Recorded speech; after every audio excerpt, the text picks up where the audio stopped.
નમસ્કાર વિદ્યાર્થી મિત્રો, મારી યુટ્યુબ ચેનલ ઇંગ્લિશ વિંગ્લિશમાં આપ સૌનું હાર્દિક સ્વાગત છે।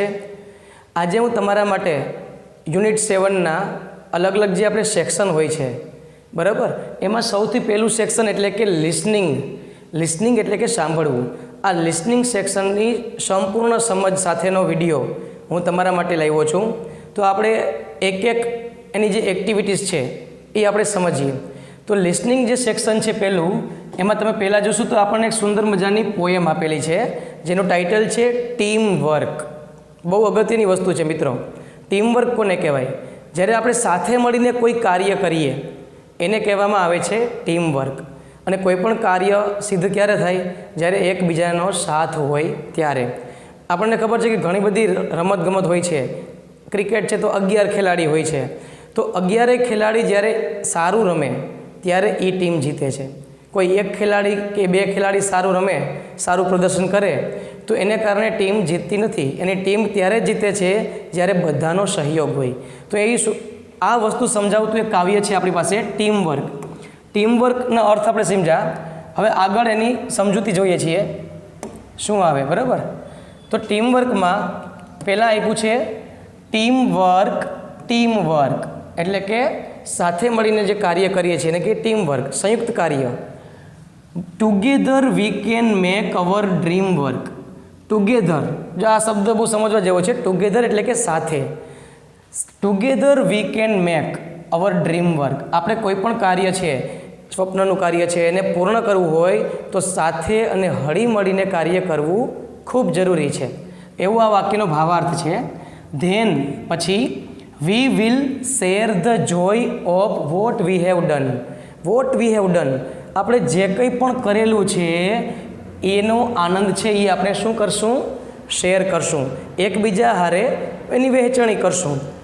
ટીમ વર્ક એવરીવન એટલે દરેક વ્યક્તિ છે એણે ટીમ વર્ક કરવું જોઈએ, તો જ કાર્યને સિદ્ધ કરી શકીએ। It's fun to shoot the basketball through the hoop. બહુ સમજો જેવી વાત કરી મિત્રો। શું કહે છે? હૂપ એટલે શું તમને પહેલાં એ કહું। તમને ખ્યાલ છે કે કોઈ બાસ્કેટબોલ હોય ને, બાસ્કેટબોલની ગેમ્સ, તો એમાં તમને ખબર હોય એક પોલ જેવું હોય છે, થાંભલો, એની સાથે નેટ હોય છે જોડેલી। આ રીતે પોલ કરેલો હોય છે આપણે બરાબર, અને એની આરે આમ એક નેટ આ રીતે જોડેલી હોય છે। અને બાસ્કેટબોલમાં બોલ છે એ આપણે એમાં પાસ કરવાનો હોય છે બરાબર, એને હૂપ કહેવામાં આવે છે। It's fun to shoot the basketball through the hoop. આ હૂપમાંથી બાસ્કેટબોલ પસાર કરવાની ખૂબ મજા આવે, ખૂબ આનંદ આવે, પણ ક્યારે? બટ ઇફ નો બડી પાસીસ ધેન નો બડી શૂટ્સ। હવે શૂટ્સ તમે ક્યારે કરી શકો? જો બાસ્કેટબોલની રમત તમે જોઈ હશે, એક ખેલાડી આમ રમતો જાય અને બીજા ખેલાડીને પાસ કરે, પછી એ આગળ વધતો જાય અને ત્રીજા ખેલાડીને પાસ કરે। હવે શું કહે છે? નો બડી પાસીસ। જો કોઈ વ્યક્તિ એ બોલ પાસ જ ન કરે ધેન નો બડી શૂટ્સ, તો એ બોલ છે એ બાસ્કેટમાંથી પસાર થતો નથી। એટલે તમારે જો ગોલ કરવો હોય તો એકબીજાને સહયોગ કરવો પડે। આગળ વધીએ। And the relay race. આ બીજા ગેમ્સની વાત આવી। જો અહીંયા બે ગેમ્સની વાત છે, એક આપણે બાસ્કેટબોલની વાત થઈ અને બીજું છે રિલે રેસ। રિલે રેસ વિશે તમને હું સમજાવું। તમને કદાચ ખ્યાલ હશે કે જ્યારે કોઈ રેસનું મેદાન હોય આ રીતે બરાબર છે, આ રીતે રેસનું મેદાન હોય છે। હવે રિલે રેસમાં શું હોય છે ખબર? એમાં 4 ખેલાડી હોય। કેટલા હોય? 4 ખેલાડી। એક ખેલાડી છે અહીંથી દોડતો નીકળે બરાબર, અહીંયા સુધી પહોંચે, અહીંયા બીજો ખેલાડી ઊભો હોય, અહીંયા પાછો ત્રીજો ખેલાડી ઊભો હોય અને અહીંયા હોય છે ચોથો ખેલાડી। આવી રીતે 4 ખેલાડી હોય છે। શું કહે છે? And the relay race just can't go on. જો રિલે રેસ છે એ આગળ ક્યારે વધી શકતી નથી? તો કે if nobody wants to pass the baton. Baton એટલે એના હાથમાં એક લાકડી હોય છે। એક જ્યારે આ ખેલાડી છે લાકડી લઈ અને ક્યાં સુધી પહોંચે? અહીંયા, અને આ ખેલાડીને આપે, ત્યારે બીજો ખેલાડી દોડતો એ લાકડી લઈ અને અહીંયા આવે, એ ખેલાડી લાકડી જે પાસ કરી છે એ લઈને અહીંયા આવે અને આ ખેલાડી પાછો એ જ લાકડી લઈને અહીંયા પહોંચે। આવી રીતે 4 ખેલાડી એમાં ભાગ લેતા હોય છે। હવે જો આ જ ખેલાડી છે એ બેટન છે એને પાસ ન કરે તો એ ગેમ્સ જીતી શકે નહીં। કહેવા શું માગે છે અહીંયા કવિ? કે આપણે જો બધાનો સહકાર હશે તો જ તમે રેસ જીતી શકશો, નહીંતર જીતી શકાશે નહીં। And the relay race just can't go on if nobody wants to pass the baton. જો કોઈ બેટોન પાસ નહીં કરે તો આ રેસ ક્યારેય પણ આગળ વધી શકશે નહીં. વી આર ધ પાર્ટ્સ, આપણે બધા પાર્ટ્સ છીએ, ભાગ છે, that make up the wall. જો કોઈ વસ્તુને સમગ્ર પૂર્ણ બનાવવી હોય તો અલગ અલગ પાર્ટ્સને શું કરવા પડે છે? જોડવા પડે, બરાબર, તો જ એ સંપૂર્ણ બને. And we have got our eyes on a common goal. બધા ખેલાડી હોય છે તેનો ગોલ કોમન હોય છે. શું? તો કે વિજય પ્રાપ્ત કરી, બરાબર. તો દરેકની આંખ, જેટલા ખેલાડી હોય બધાની આંખ ક્યાં હશે? તો કે એક નિશ્ચિત ધ્યેય ઉપર, કે આપણે વિક્ટરી મેળવવી છે. આગળ વધીએ. Sometimes it can B A big plus. ક્યારેક ક્યારેક આ વસ્તુ જે છે, બરાબર, એ શું થાય? તો કે it can be big plus. એ આપણો પ્લસ પોઈન્ટ હોય છે. પણ ક્યારે પ્લસ પોઈન્ટ બની શકે? તો કે વેન, કે જ્યારે યુ ઓર મી, તું અને હું, યુ એન્ડ મીનો અર્થ થાય તું અને હું, બીકમ્સ એન અસ, જ્યારે તું અને હું આપણે બની જઈએ, એટલે કે બધા એક થઈ જાય, ત્યારે જ એ આપણો પ્લસ પોઈન્ટ ગણાય. તો બહુ સુંદર મજાની વાત કીધી છે આ કવિતામાં કવિએ, જે સમજવા જેવી છે. ત્યાર પછી આપણને એક પ્રશ્ન પૂછ્યા છે, એમાં list the games mention in the poem. હવે આ કાવ્યમાં કઈ ગેમ્સ મેન્શન થયેલી છે, દર્શાવેલી છે? તો અહીંયા 2 ગેમ્સ આવી. કઈ? બાસ્કેટબોલ, અને પછી આવી હતી રિલે રેસ. તો આપણો જવાબ આવશે બાસ્કેટબોલ, અને પછી આવે છે રિલે રેસ. તો એનો જવાબ થયો. તો મને આશા છે કે તમને આ કાવ્ય ખૂબ ગમ્યું હશે, સમજાયું હશે, અને સમજવા કરતાં પણ એને જીવનમાં ઉતારવું આ વસ્તુ ખૂબ જરૂરી છે. કે જો આપણે આગળ વધવું હશે તો એકબીજાને સાથ અને સહકારથી જ આગળ વધી શકશું. સુંદર મજાના કાવ્યનું રસપાન કર્યા બાદ આપણે એના પછીનું જે એક્ટિવિટી છે એ બહુ એક જોરદાર સ્ટોરી છે, અને બહુ સમજવા જેવી છે મિત્રો, કે દેશભક્તિ કેને કહેવાય એ આ સ્ટોરીમાં બતાવેલું છે. અને એમાં વ્યક્તિ જે છે એનું નામ છે મેજર ધ્યાનચંદ. તમે કદાચ ઘણી વખત આનું નામ સાંભળ્યું હશે, મેજર ધ્યાનચંદ. મેજર ધ્યાનચંદ છે ને, એ એક જોરદાર હોકીના ખેલાડી હતા, અને પાછા મેજર હતા. મેજર એટલે તમને ખ્યાલ છે કે આપણે કોઈ પણ સૈનિક હોય એના અલગ અલગ સ્ટેટસ હોય, બ્રિગેડિયર હોય, મેજર હોય, એ રીતે આ મેજર હતા. હવે એને ટાઇટલ આપ્યું છે ધ હોકી વિઝાર્ડ. વિઝાર્ડ એટલે શું ખબર? જાદુગર. વિઝાર્ડનો અર્થ થાય જાદુગર. એટલે મેજર ધ્યાનચંદ છે ને, એને હોકીના જાદુગર કહેવામાં આવતા. સચિન તેંડુલકર છે એ એના ફિલ્ડમાં નિષ્ણાત છે, તો એના માટે શું કહીએ છીએ આપણે? Master blaster. એ તો તમને ખ્યાલ જ હોય, બરાબર. એવી રીતે હોકીના કોઈ જાદુગર હોય, હોકીના કોઈ માસ્ટર બ્લાસ્ટર હોય, એ છે મેજર ધ્યાનચંદ. એની દેશભક્તિ વિશે એક બહુ સરસ મજાની વાત છે, આપણે સમજીએ. અહીંયા ધ્યાન આપજો કે Dhyan Chand is called the hockey wizard. ધ્યાનચંદને ભારતના હોકીના જાદુગર તરીકે ઓળખાય છે. His winning and patriotic spirit, બરાબર, એની જે દેશભક્તિની ભાવના છે, સ્પિરિટ એટલે ભાવના, બરાબર, અને જીતવાની જે ભાવના છે, આર ઓલવેઝ રિમેમ્બર્ડ, એને હંમેશા યાદ રાખવા જેવું છે. Once he had an interesting meeting with Adolf Hitler. બહુ નામ જાણ્યું હોય છે, સમજાય છો, ઇતિહાસમાં કદાચ વાંચ્યું હોય છે, અથવા તો વિશ્વ વિગ્રહની તમે કદાચ બુક વાંચી હોય, વર્લ્ડ વોર જેને કહેવામાં આવે છે, એમાં હિટલરનું નામ આવે જ, બરાબર. એ પોતે કોણ હતો? એક સરમુખત્યાર. સરમુખત્યાર કોને કહેવાય? જે એક હતું શાસન પોતે નિભાવતો હોય, પોતે જ નિયમ બનાવે અને પોતે જ શાસન કરે, એને કહેવાય છે સરમુખત્યાર. તો એડોલ્ફ હિટલર છે ને, આવો સરમુખત્યાર હતો. Once he had an interesting meeting. એક વખત આ ધ્યાનચંદની મિટિંગ કોની હારે થઈ? એડોલ્ફ હિટલર સાથે. Adolf Hitler was the dictator. Dictator શબ્દ સમજવા જેવો છે. એને કહેવામાં આવે છે શાસક. જે શાસન કરે છે એને કહેવાય શાસક. Of Germany. ક્યાંનો શાસક હતો? જર્મનીનો. During the 1936 Olympics. જ્યારે 1936 ઓલિમ્પિક્સ ચાલતું હતું ત્યારે મેજર ધ્યાનચંદ છે એ કોને મળ્યો? એડોલ્ફ હિટલરને. The hockey final was played between India and Germany. Final match ચાલુ હતો હોકીનો. કયા બે દેશ વચ્ચે? ઇન્ડિયા અને જર્મની. અને જર્મનીનો સરમુખત્યાર હતો Hitler. The day was August 15, 1936. હવે જે દિવસે આ મેચ રમાવાનો હતો એ દિવસ હતો 15મી ઓગસ્ટ 1936. હવે આગળ જોઈએ શું થાય છે તો કે જર્મન્સ વોન્ટેડ ટુ વિન. હવે જર્મનના લોકો હતા, જે ખેલાડી હતા એ જીતવા ઈચ્છતા હતા. તો ભાઈ કોઈ પણ ખેલાડી હોય પોતાની ટીમને એ જીતાવવા માગતી જ હોય છે. એવી રીતે જર્મનના ખેલાડી એની ટીમને જીતવા ઈચ્છતા હતા. They even injured Dhyan Chand. હવે પોતે જીતવા માટે જો એ લોકોએ શું કર્યું તો કે ધ્યાનચંદને ઇન્જર્ડ કરી દીધો, એને ઘાયલ કરી દીધો. પછી તો કે he was the Indian team captain. હવે ધ્યાનચંદ જે હતા એ ભારતની ટીમના હોકી ટીમના કેપ્ટન હતા. ધે પ્લેડ સો રફલી. હવે આ જર્મન્સના જે ખેલાડી છે એ એટલું ખરાબ રીતે રમ્યા. ખરાબ રીતે એટલે કે નીતિ નિયમને સાઈડમાં મૂકીને. That he lost some of his teeth. અને એને કારણે જે મેજર ધ્યાનચંદ હતા એના દાંત અમુક તૂટી ગયા, એટલે ઘાયલ થઈ ગયા, લાગ્યું, છતાં પણ એ રમતા હતા. પરંતુ he did not give up. એણે હિંમત હારી નહીં. બરાબર, એને નક્કી જ કર્યું કે આજે હું મારી ટીમને કોઈ પણ સંજોગોમાં જીતાવીશ. He kept playing bravely. બહાદુરીપૂર્વક એ રમવા માંડ્યા, રમે જ રાખ્યા. He even changed his fancy shoes. હવે તમને ખ્યાલ છે કે જ્યારે કોઈ પણ ગેમ્સ હોય ને તો એના જે શૂઝ હોય એ અલગ હોય છે. જે દોડવીર હોય, દોડવામાં સ્પર્ધામાં ભાગ લેતા હોય એના શૂઝ અલગ હોય છે. એમ આણે પોતાના સ્પેશિયલ શૂઝ જે હતા એ કાઢી નાખ્યા.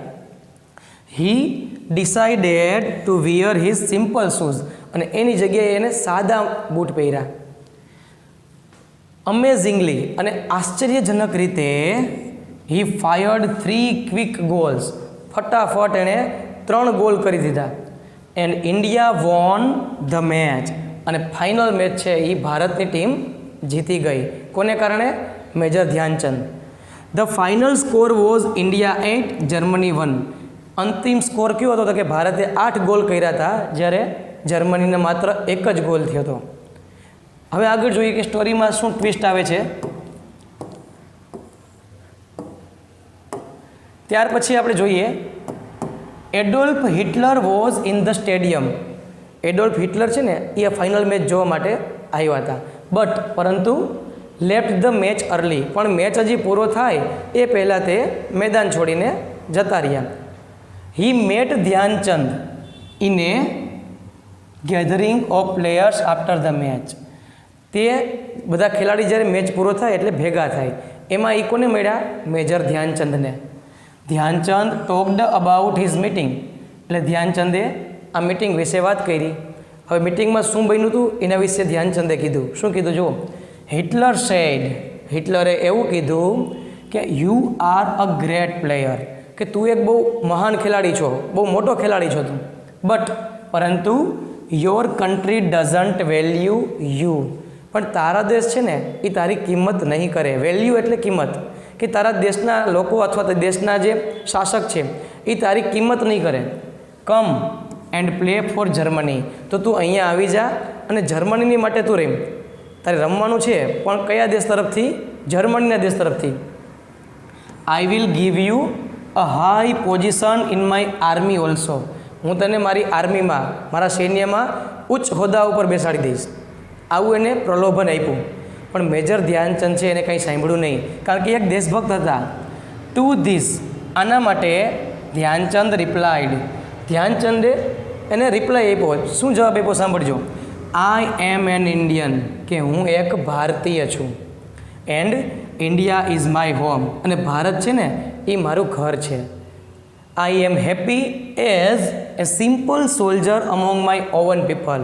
મારા જ લોકો વચ્ચે, મારા દેશના લોકો વચ્ચે હું એક સામાન્ય સૈનિક છે ને એમાં હું ખુશ છું. મારે ઊંચા હોદ્દાની કોઈ જરૂરિયાત નથી. જો એ આ દેશ છોડીને વયો ગયો હોય જર્મનીમાં તો સારી એવી પોઝિશન મળે, સારા એવા પૈસા મળે. પણ એને પસંદગી શેમાં કરી? ઇન્ડિયાની. કારણ કે એ દેશભક્ત હતો. કોઈ પણ સંજોગોમાં એ પોતાના દેશને છોડવા નહોતા માગતા, બરાબર. આ રીતે એક દેશભક્ત હતા. Such was the simple patriot's love for India. આ પ્રકારનું એક આ એક્ઝામ્પલ છે જે ભારતના દેશભક્તિ વિશે આપણને સમજાવે છે. તો આ મેજર ધ્યાનચંદની એક સ્ટોરી હતી. બહુ મજા આવી સમજવાની. તમને પણ ઘણું બધું એમાં જાણવા મળ્યું હશે. ત્યાર પછી આપણે જોઈએ તો હવે એમાં પ્રશ્ન જવાબ આવે છે. જુઓ, પ્રશ્ન જવાબ આપણે સમજતા જઈએ સાથે. પહેલો પ્રશ્ન છે, who said this you are A great player. કે તું મહાન ખેલાડી છો, બરાબર. આવું કોણે કીધું? તો આપણને ખબર છે કે એડોલ્ફ હિટલર. Adolf Hitler. આખા વાક્યમાં લખવું હોય તો લખાય કે એડોલ્ફ હિટલર સેડ ધીસ. આવું એડોલ્ફ હિટલરે કહ્યું. Give one word for someone who loves his or Har country. હવે આપણે ખબર છે કે વન વર્ડ એટલે કે શબ્દ સમૂહ માટે એક શબ્દ. કે જાજા બધા શબ્દ આપ્યા હોય, એ શબ્દ કેટલા આપ્યા છે કે સમવન એટલે એવું કોઈ વ્યક્તિ હુ loves his country and is committed two it. કે એવો વ્યક્તિ કે જે પોતાના દેશ માટે કમિટેડ હોય, સમર્પિત હોય, આવા વ્યક્તિને શું કહેવાય? તો આમાં આપણે જવાબ આવ્યો તો પેટ્રિયોટ, બરાબર, જેને કહેવાય દેશભક્ત, patriot. Find out the meaning of the phrase to give up. Give up એટલે છોડી દેવું, બરાબર. To stop, to try, to stop trying એનો સિમિલર વર્ડ છે. એટલે કે પ્રયત્ન કરવાનું બંધ કરવું, ટુ ગીવ અપ.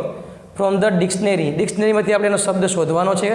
એનો શબ્દ આવો થાય ટુ સ્ટોપ ટ્રાઇંગ, પ્રયત્ન કરવાનું બંધ કરવું. And make a sentence using it. તો આપણે વાક્ય બનાવી શકીએ, I never give up in the race. હું રેસમાં ક્યારેય પણ પ્રયત્ન કરવાનું છોડી દઈશ નહીં, રેસ જીતવાનો પ્રયત્ન કરીશ.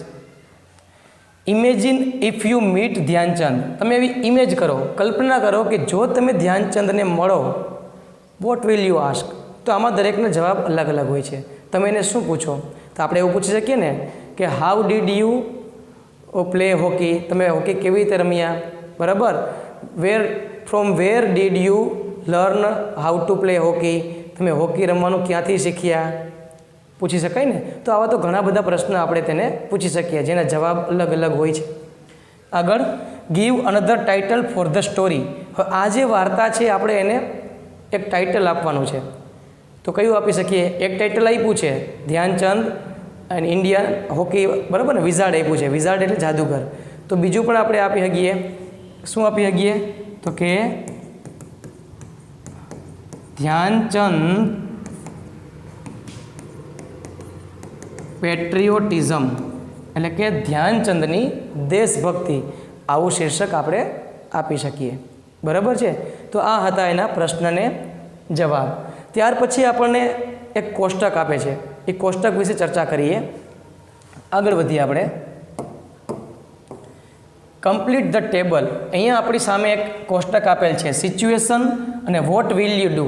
પરિસ્થિતિ આપી છે અને તમે શું કરશો, બરાબર. હવે પહેલી પરિસ્થિતિ આપણને એમાં શું આપેલી છે કે if you find 10 rupees note from your school compound. કે જો તમને તમારી શાળાની મેદાનમાંથી 10 રૂપિયાની નોટ મળે તો તમે શું કરો? તો બધાના જવાબ અલગ અલગ હોય, બરાબર છે. કેટલાક નાસ્તો કરી જાય, કેટલાક પાછો આપી દઈએ, બરાબર. તો એમાં લખી શકાય I will give it back to the teacher. આપણે આ પ્રમાણિકતા કહેવાય કે હું એ શિક્ષકને પાછી આપીશ. You have not done your homework. તમે તમારું ગૃહ કાર્ય કર્યું નથી. Your friend suggest you to tell a lie. અને તમારો મિત્ર તમને સજેસ્ટ કરશે કે ખોટું બોલી જવાય કે મને મજા નથી ને અમે બહાર ગામ ગયા હતા. અને ઘણા બધા બહાના તો હોય જ છે આપણી પાસે, રેડી ટુ યુઝ. ખીચામાં રાખીને જ આવીએ, જરૂર પડે ત્યારે ખીચામાંથી બહાનું બહાર કાઢી લઈએ. પણ શું લખાય એમાં? તમે કોઈ પણ વસ્તુ લખી શકો કે you have not done your homework. તમારા ફ્રેન્ડ તમને કહે છે કે ખોટું બોલો, તો શું કહેશો તમે? આઈ વિલ નેવર ટેલ અ લાય.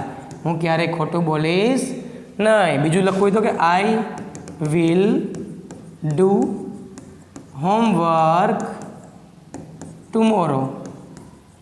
આવતીકાલે હું હોમવર્ક કરીશ. બરાબર છે. If you find N injured bird, તમને જો કોઈ ઘાયલ થયેલું પક્ષી મળે તો તમે શું કરશો? તો એમ કહેવાય ને કે આઈ વિલ ટ્રીટ ઇટ, એટલે કે હું તેમની સારવાર કરીશ. If you lose the game, જો તમે કોઈ ગેમ્સ હારી જાઓ તો તમે શું કરશો? એમાં લખી શકાય કે ભાઈ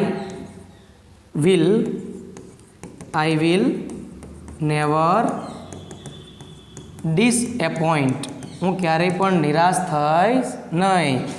આઈ try my best to win